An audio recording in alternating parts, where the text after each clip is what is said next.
কবি শঙ্খ ঘোষের লেখা কবিতা বিদায়। গঙ্গার কিনার বেয়ে নেমে এসেছে বুড়ো বটের শেকড়। সেখানে বাঁধা এক কচি নৌকো দুলছে অল্প অল্প।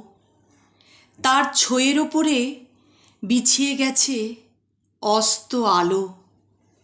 ভেজা পাটাতনের ওপর পড়ে আছে ধিকি ধিকি উনুন আর কটা কলাই করা বাসন আর ছেড়ে রাখা একখানা কাপড়। এছাড়া আর কোথাও কিছু নেই, শুধু শেকড়ে বাঁধা দড়িটুকু কেঁপে কেঁপে বলে দিচ্ছে এই না থাকাটাই সব। ক্ষতভারময় তোমার চলে যাওয়া নিয়ে কোনো বিলাপ করি না আমি আজ।